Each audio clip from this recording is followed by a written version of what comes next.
अगर आपको अपनी जिंदगी में कोई दुख हो या कोई परेशानी हो या आप किसी ऐसे रास्ते में फंस गए हैं जिसके दो मार्ग हैं और आपको समझ नहीं आ रहा है आपको कौन सा रास्ता चुनना चाहिए, तो आज का ये वीडियो आप लोगों के लिए खास होने वाला है और आप बहुत शांत महसूस करेंगे। आपने ये कहावत तो अवश्य सुना होगा कि क्रोध से भ्रम पैदा होता है, भ्रम से बुद्धि व्यग्र होती है और जब बुद्धि व्यग्र होती है तब तर्क नष्ट हो जाता है और जब तर्क नष्ट होता है तब व्यक्ति का पतन हो जाता है। ये कहावत भगवान श्री कृष्ण ने स्वयं कहा था। श्री कृष्ण कहते हैं, क्रोध एक ऐसा जहर है जो व्यक्ति को मारता तो नहीं लेकिन उसको अपने जैसा विषैला बना देता है। अब आप सोचेंगे, भला क्रोध किसी व्यक्ति को विषैला कैसे बना सकता है? वह इसलिए क्योंकि अक्सर जब इंसान गुस्से में होता है तो अपना आपा खो बैठता है, सामने वाले को ऐसे शब्द बोल जाता है जो किसी जहर से कम नहीं लगते।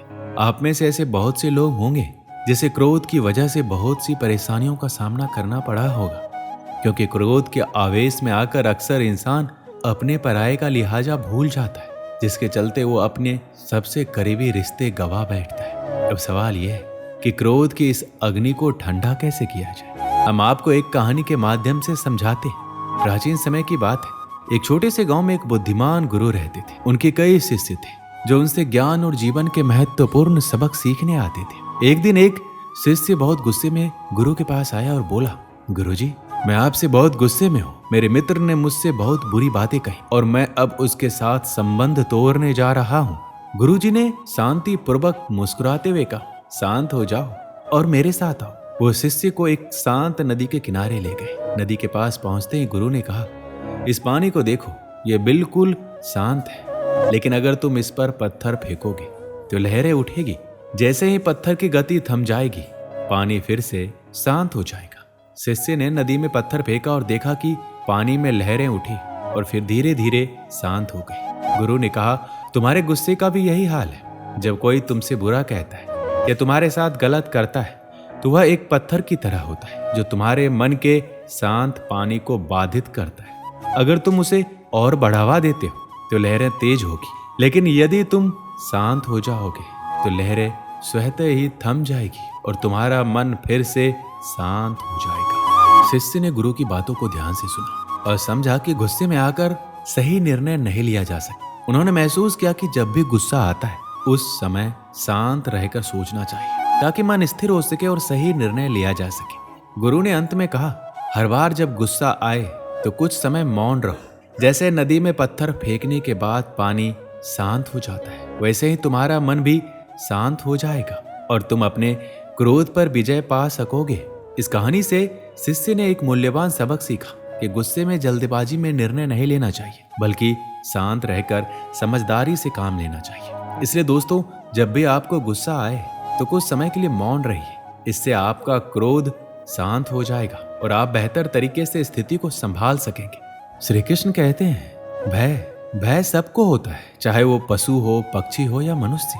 वास्तविकता में मनुष्य भय को अपने साथ लेकर ही जन्म लेता है। और इस भय से भय कैसा? यदि भय बुरा भाव होता तो क्या इसे हम अपने साथ लेकर जन्म लेते? वास्तविकता में भय हमें आगे बढ़ने के लिए प्रेरित करता है। अब देखिए, जीवन जीने का भय आपसे स्वयं की सुरक्षा करवाने का प्रयास करता है। अपमान का भय सदाचार की ओर बढ़ाता है। किसी प्रिय को खो देने का भय उसके लिए कर्तव्य पालन करने के लिए प्रेरित करता है। किंतु ये भय बुरा तब हो जाता है जब आप इसे अपने ऊपर हावी होने देते, इसके लिए कुछ प्रयास नहीं कर पाते। इसलिए यदि इस भय को उपयोग में लाना है, आपको स्वयं इस भय के ऊपर हावी हो जाना पड़ेगा। तो तोड़ दीजिए भय की सीमाएं।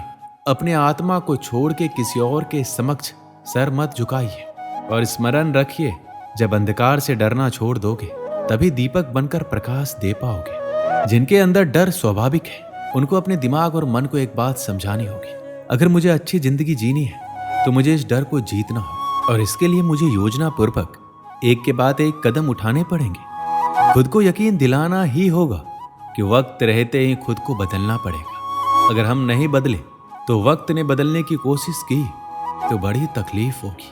पहले आप खुद से सवाल कीजिए, क्या मैं डर की वजह से आगे नहीं बढ़ रहा हूँ? क्या डर की वजह से मुझे सफलता नहीं मिल रही है? अगर आपका उत्तर हाँ है तो चलो डर के अंदर जाते हैं हमें ध्यान से समझना पड़ेगा हमें डर क्यों लगता है, क्योंकि हमारे अंदर आत्मविश्वास की कमी है। फिर सवाल आता है, हमारे अंदर आत्मविश्वास क्यों कम है? क्यों जिस क्षेत्र में हम सफलता हासिल करना चाहते हैं उस क्षेत्र के बारे में हमारा ज्ञान अधूरा है।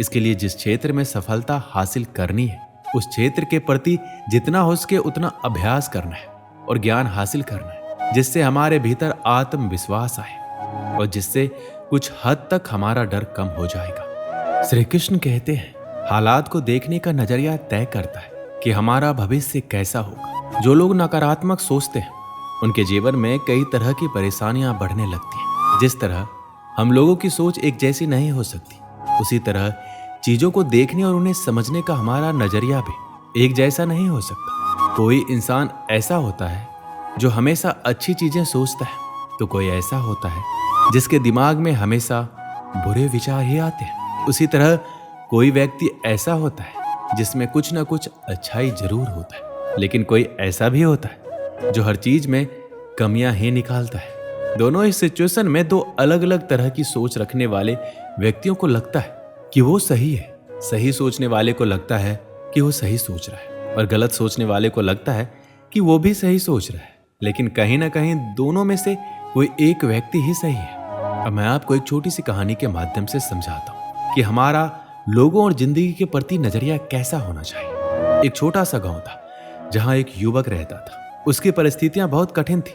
उसके परिवार की आर्थिक स्थिति ठीक नहीं थी और गांव में संसाधनों की भी कमी थी। लोग अक्सर उसे ये कहकर हतोत्साहित करते, तुम्हारी किस्मत में कुछ अच्छा नहीं है, इतना संघर्ष के बाद भी तुम सफल नहीं हो पा रहे। लेकिन युवक हमेशा मुस्कुराता और कहता, मैं कोशिश करूंगा और मुझे विश्वास है कि जरूर कुछ अच्छा होगा। वह हर दिन अपने काम पर मेहनत करता, पढ़ाई में जुटा रहता, जो भी गलतियां करता उनसे सीखता। उसने कभी नकारात्मक सोच को अपने ऊपर हावी नहीं होने दिया। लोग उसकी परिस्थितियों को देखकर ताने देते थे, लेकिन उसने उन बातों को नजरअंदाज किया और अपनी सोच को सकारात्मक रखा। वो जानता था कि समस्याएं हर किसी के जीवन का हिस्सा होती है, लेकिन सकारात्मक सोच के साथ आगे बढ़ने पर ही समाधान मिलते हैं। धीरे धीरे उसकी मेहनत रंग लाने लगी। उसे एक नौकरी का मौका मिला और उसने अपने परिवार की स्थिति को सुधारने में महत्वपूर्ण भूमिका निभाई। लोग अब उसकी तारीफ करने लगे, जो कभी उसकी आलोचना करते थे। इसलिए अगर हम हर परिस्थिति में सकारात्मक सोचें और दूसरों की गलतियों से सीख लें, तो हम सफलता की ओर अग्रसर हो सकते हैं। जीवन में मुश्किलें आती हैं, लेकिन उन्हें सकारात्मक नजरिए से देखना और धैर्य के साथ आगे बढ़ना ही असली जीत है। श्री कृष्ण कहते हैं कि मन चंचल है, किंतु ये हमारे अधीन है और हमारी अनोखी शक्ति है, जिसके सही उपयोग से हम किसी भी बाधा को पार कर सकते हैं। आपका दिमाग आपके जीवन में अच्छाई के निर्माण के लिए सबसे महत्वपूर्ण है, लेकिन अगर इसका सही उपयोग नहीं किया जाए तो यह आपके जीवन का सबसे विनाशकारी बल हो सकता है। आपका मन विशेष रूप से आपके विचार और आपके जीवन को प्रभावित करते हैं। इसलिए जीवन को सही तरीके से जीने के लिए हमारे मन पर बुरा प्रभाव होना चाहिए और यह हमारे अनुकूल ही कार्य करना चाहिए। भगवत गीता में भगवान श्री कृष्ण कहते हैं, मन का बेचैन होना उनका स्वभाव है। हमारे मन को लगता है अगर वह अलग अलग बातों के बारे में सोचता रहेगा तो हमें आने वाली हर मुश्किल और मुसीबत से बचा लेगा, पर ऐसा होता नहीं है। हम अपने जीवन का काफी अधिक समय सोच विचार करके परेशान होने में निकाल देते हैं। क्या आप कौवे को कह सकते हैं कि कौ कौ की आवाज ना करे, या फिर क्या आप किसी मेढक को कह सकते हैं कि वह पानी देखते ही ऊंची छलांग ना मारे? हमारा मन भी कुछ ऐसा ही है। जीवन में कुछ भी होता है, अच्छा या बुरा, हमारा मन उस पर कौ कौ करने लगता है। कौ कौ से मेरा मतलब है चिंता करना। आइए एक कहानी के माध्यम से समझते हैं। एक बार एक गांव में एक व्यक्ति रहता था जो हमेशा चिंतित और बेचैन रहता था। उसे छोटी छोटी बातों को बहुत फिक्र रहती थी। जब भी कोई परेशानी आती है उसका मन अशांत हो जाता। वह हर समस्या का हल जल्द से जल्द निकालना चाहता था, लेकिन बेचैन मन उसे परेशान कर देता था। एक दिन वह एक बुद्धिमान बुजुर्ग के पास पहुंचा और बोला, मुझे शांति नहीं मिल रही, मेरा मन हमेशा उलझा रहता है, मुझे क्या आप कोई उपाय बता सकते हैं? बुजुर्ग ने मुस्कुराते हुए उसे एक कांच का गिलास दिया जिसमें पानी भरा था और कहा, इसे बिना गिराए इस बगीचे के चारों ओर लेकर घूमो, लेकिन एक बात ध्यान रखना, तुम्हारा ध्यान सिर्फ इस गिलास पर होना चाहिए। वह व्यक्ति गिलास लेकर धीरे धीरे बगीचे में घूमने लगा। उसका पूरा ध्यान इस बात पर था कि पानी ना गिर जाए। वह बहुत सावधानी से चल रहा था। जब वो चारों ओर घूमकर वापस आया तो बुजुर्ग ने पूछा, कैसा महसूस हुआ? व्यक्ति ने कहा, मैंने गिलास को बिना गिराए संभाल लिया, पर इस दौरान मैं किसी और बात पर ध्यान नहीं दे पाया। ना ही मुझे कोई चिंता हुई, ना ही कोई बेचैनी। बुजुर्ग ने मुस्कुराते हुए कहा, यही जीवन का रहस्य है। जब हम अपने मन को किसी एक चीज पर केंद्रित करते हैं तो बाकी परेशानियां धीरे धीरे छोटी हो जाती है। हमारा मन शांत रहता है क्योंकि हम उन उलझनों पर ध्यान नहीं देते। जैसे तुमने सिर्फ गिलास पर ध्यान दिया, वैसे ही जीवन में जब तुम अपने काम और वर्तमान पल पर ध्यान केंद्रित करोगे तो मन शांत हो जाएगा। मन की शांति के लिए आवश्यक है हम वर्तमान में जिए, अपना ध्यान एक जगह केंद्रित रखें और छोटी छोटी परेशानियों को अपने मन पर हावी ना होने दें। जीवन में हमेशा चिंताएं रहेगी, लेकिन हमारा मन शांत तब रहता है जब हम खुद को उन चिंताओं से दूर रखते हैं और अपने काम पर ध्यान देते हैं। दोस्तों, इस वीडियो में बस इतना ही। मिलते हैं अगले वीडियो में। अपना ख्याल रखिएगा। जय श्री कृष्ण।